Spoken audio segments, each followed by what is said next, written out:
আগে পরে হলে কোনো অসুবিধা নেই, ঠিক আছে। এটা যেহেতু দানা দানা, আমরা খুব অল্প নিব। হ্যাঁ,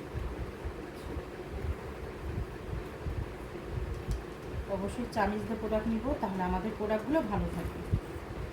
আপনি শুনেন, ক্লিনজার করার পর আপনার একটা মাসাজ ক্রিমও দিয়ে মাসাজ করতে পারেন, এটা দিয়েও করতে পারেন, কোনো অসুবিধা নেই। তবে সবচেয়ে বেশি ভালো হয় আপনার একটা মাসাজ ক্রিম নিয়ে তারপরে মাঝখানে স্টকটা দিবেন। রাইট, ঠিক আছে। আমি আগে নিয়ে ফেলছি, বাট আপনারা ক্লিনজার করার পর একটা মাসাজ ক্রিম দিয়ে মাসাজ করে তারপরে এটা দিয়ে মাঝখানে দিয়ে। অনেক ময়লা বের হইল। হ্যাঁ,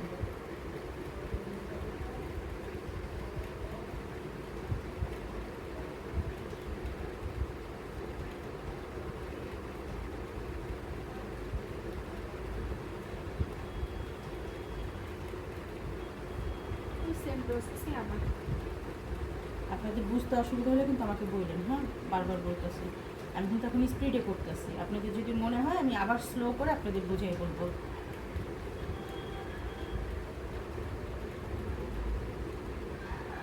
আমাদের মাথায় রাখতে হবে 1 2 3 4 5, এটা আমাদের প্রেশার পয়েন্ট, ঠিক আছে।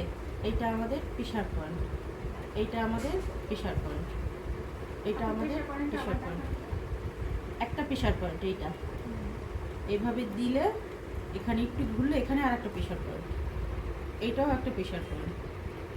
এইটা এইভাবে দিয়ে এখানে যে আমাদের চোখের যে কোণা, এটাও আমাদের একটা প্রেশার পয়েন্ট। দেন এইভাবে দিলে এটাও আমাদের একটা প্রেশার পয়েন্ট। ওকে, এইভাবে দিয়ে একটা প্রেশার পয়েন্ট, এইভাবে দিয়ে একটা প্রেশার পয়েন্ট, এইভাবে দিয়ে একটা প্রেশার পয়েন্ট, এইটা একটা প্রেশার পয়েন্ট।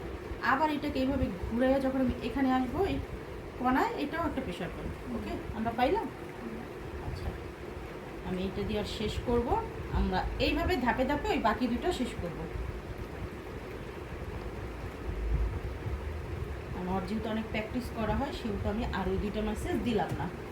একই তো প্রসেস। হ্যাঁ, প্রসেস একই, মাসাজ একই, যেহেতু আর অনেক প্র্যাকটিস করা হয়, তো তাই আমি অল্প মাসাজে শেষ করি, তো রেগুলার দেওয়া যায় না।